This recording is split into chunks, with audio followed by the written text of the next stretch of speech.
All right, what's up everybody? I'm here with my Biktrix Stunner X. Thought I'd come out and do a quick video today to give you some more information on this bike. And I was out earlier at my normal testing spots. If you watch any of my videos or channels, I have this loop I run where I'll do a top speed pedaling and then a 0 to 20 and a hill climb and a top speed throttle only test. And I did that with this bike, but it was hard, honestly, because it's way different than the hub motor. So you know, there's shifting involved in order to get those top speeds. So it made it tricky. So for instance, the 0 to 20, if you put it in first gear and smush the throttle, it'll never hit 20. You know, it's limited by the gearing is how fast it can go. So, and if you put it in, you know, fifth or sixth gear and start out, it's really slow off the line because that's the wrong gear to start out in. So it was very hard to get an accurate timed 0 to 20. This just isn't the bike for a 0 to 20. It's kind of irrelevant. The top speed, again, I had to start it in a high gear, and I did all of them, but it's not, I don't know, it didn't fit into my typical tests. But the one area that this thing, it just shined was the hill climb. It's so strong on the hill climb. So I came out here to a local park that's got all these really steep, like grassy hills. Over there, there's a lake and there's I don't know what you call that. It's not a dam, but a big, huge mound of earth. Kind of what I want to do today was show you the hill climbability, the torque and the power on this bike. This, just to give you a quick rundown. So Biktrix Stunner X, it's got the 750 watt BBS02 motor in it, 120 newton meters of torque. It's crazy powerful. This, I would say, is like a step above that whole field of bikes that is in that, you know, $1,600 range. If you go up another level, you get to something like this. This is, I think, around $2,100 ish, somewhere, depending on what deal they got running.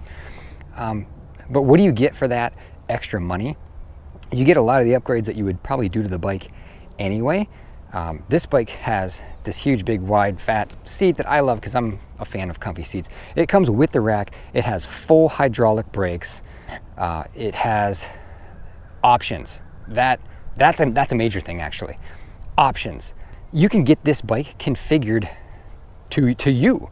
So as this one is right now, these are 24-inch tires they're 24 by 3, so they're not quite as wide as the fat tire fat bikes, but these are still it's a meaty tire. It's still a very, very tall, thick tire. So 24 by 3s. You can also get 26 by 4 if you want the bigger tire. You can get different colors. Comes in, I don't know, like 5 or 6 different colors. I have, of course, chose a Citizen Blue. You can change the battery. So it comes standard with the 14 amp hour battery. 48 volt, 14 amp hour. You can go to 17 amp hour to 21 amp hour, and you can also go to 52 volt. You can change the voltage on the battery. So there's, you can change the brakes too. Comes with full hydraulic brakes, but you can go to like quad piston calipers if you want. So they just offer the chance for you to kind of tailor it more to your liking or your riding style. I'm actually, at first I was like, the 24 slick tires, I don't know. I'm kind of liking them more and more the more I'm on them though. The height, it just makes it more manageable. This is not quite as beastie of one of the 26 by 4 mountain bike, Rad Rovers, Hemiways. This one doesn't feel as massive. My 5'3" wife can ride on this bike. It's easier to handle. It's lighter. I stepped on the scale with it this morning. It weighed 68 pounds with the battery on it as it sits right now. So, and there's something about the weight distribution too. Maybe it's because, the motor and the weight is right here in the center. It feels way more nimble and balanced. So I like that about it. But definitely feels like a step up in quality. And that's because it is. I mean, you're getting a way better motor than those 750 hub motors. And if you don't know the difference, so mid drive is here, hub drive is in the rear wheel. I did a whole video on hub drive versus mid drive so people can understand better the differences in how they work. So check that out. But you're getting, stronger motor, you're getting options to pick from, you're getting even adjustable handlebars, which is slick. Not everybody has the same body type. So any adjustments you can put on the bike, like handlebar adjustments or tire size adjustments, I think is extremely helpful. It's going to appeal to more people. So, but anyway, I want to go over there. There's There's a big grassy hill, and I want to take this thing up it real quick. I'm gonna go, you know what, I'm gonna go try to ride up it with no motor power. I'm expecting this thing to just, well, we'll see how it goes without motor first, but when I turn the motor on, it's gonna just truck up it, no problem, I bet. All right, I turned the motor off. I'm gonna put it into first gear and then give it a trot.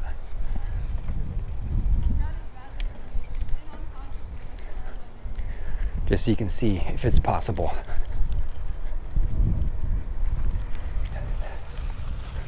Oh my gosh, no way.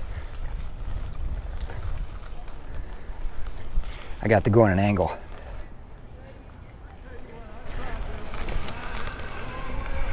Yeah?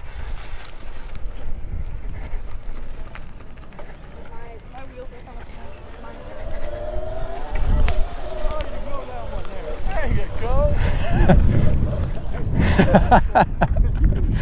I wanted to try it without the electric first. Oh, and see if it was possible. It wasn't. Oh, boy, you did good. So we made it that time. Yeah, you did. So we blazed up that hill when I turned the power on. I couldn't make it without though, as that guy saw me struggling. I think this bike is pretty much right now limited by the tire tread. Being there is no real grippy tread on the tires, I was spinning the whole way up that hill. It was never a lack of power, it was a lack of traction because it's kind of slick out here. All right, I came down to the very steep part here. It's a hill. I know this doesn't come through on camera, but it's a very steep grassy hill. We're gonna go straight on at it and see if I can go straight up it or not. I'm in first gear, so I've got the most power and torque I can get, and I'm in pedal assist 4, so let's see what happens.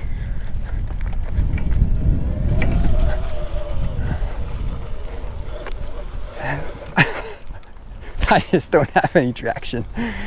It's got plenty of power, but right there, you can see the mud where I just spun out. It's too wet and I don't have grip on the tires. So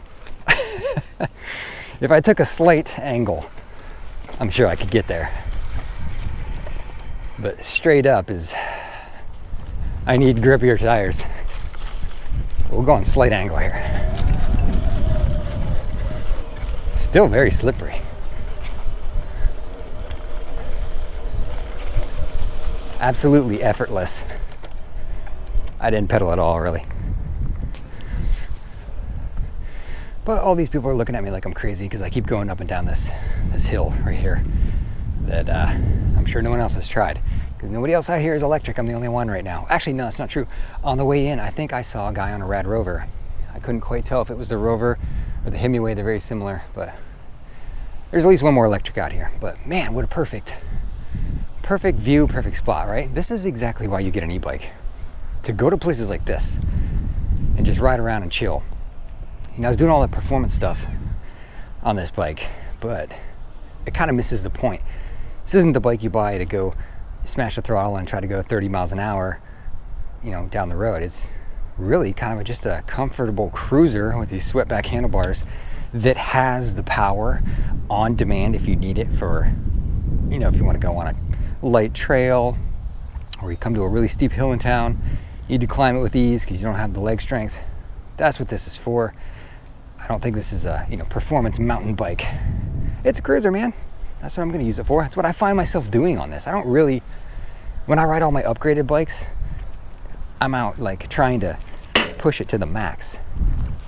And when I ride this, I just want to like chill and cruise around. So maybe I'll go back over here because I think this bike is worthy of another demonstration that you guys are going to absolutely love. I want to show you what it's like to wheelie this thing. Or better yet, I should say, what it's like to contain the wheelie. Let's go over here.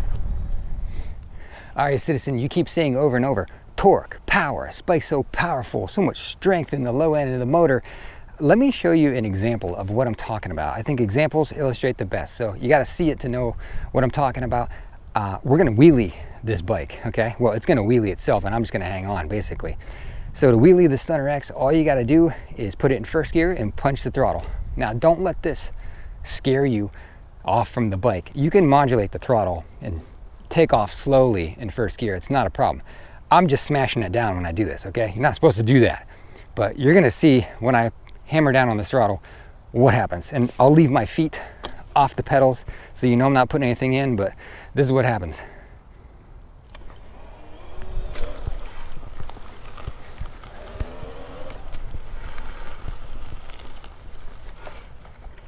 Front end comes right up. That was kind of a gentle one. I mean, you can really, if you want, you can lose it. I've done that I don't know how many times trying to wheelie this because I like to play around and have fun with these, but let's do it one more time. Try to see if I can balance it a little bit. Ooh, still too powerful. That's the thing about this bike. It's got so much power. You have to contain the wheelie. It's hard to contain it. I'm not very good at balancing them.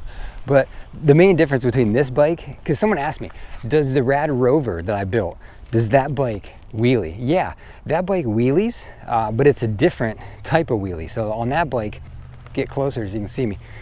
But on the Rad Rover bike, to wheelie it, I push down on the springs, on the front forks, and I load the suspension. And as the front end pops up from the springs, I twist the throttle at the same time, and that causes the bike to wheelie. So on the Rad Rover bike I built, I'm forcing it to wheelie basically. I'm making it wheelie. This bike, you don't have to force it. You gotta rein it in. You smash the throttle and it's gonna take off. So if you like to do wheelies, this bike is awesome at that. Well, there you go. Hope you enjoyed. That's just a little bit more information on the Biktrix Stunner X. This is what the old cockpit looks like up here. It's a 9-speed. You got your bell. And decent display. I like the display. It's easy to program. And then your thumb throttle over here. Menu, mode, buttons, full hydraulic brakes, nice rubber grips that do not spin. Most of those fake leather ones spin all over the place. These are anchored there securely. They don't move. Adjustable handlebars. All right, so what else do you want to know about this Biktrix Stunner X? Put your questions in the comments. I will do my best to get to as many of them as I possibly can and answer all of them that I can. I get a lot of questions. It's getting a little tough to get to a lot of them, but I'll do my best to get to it if I know it. A lot of the questions I don't know the answer to because they're very technical questions, but I'm lucky enough to have access to these bikes and try to answer as many questions as I can on them, since I can see them firsthand and test them and ride them and have fun with them. So leave me a like if you can, so other people can see this video on YouTube, and so subscribe if you haven't, because I've got more bikes on the way to review and to compare and to ride. So if you're going to want to see those, if you're out there shopping for e-bikes, take a look through actually my library. I've done some reviews on a lot of different bikes at this point, and there's more to come. So I'm going to keep pumping out as much info as I can. Thank you so much for watching. I truly appreciate it, and stay tuned for more. Talk to you next time. Thanks.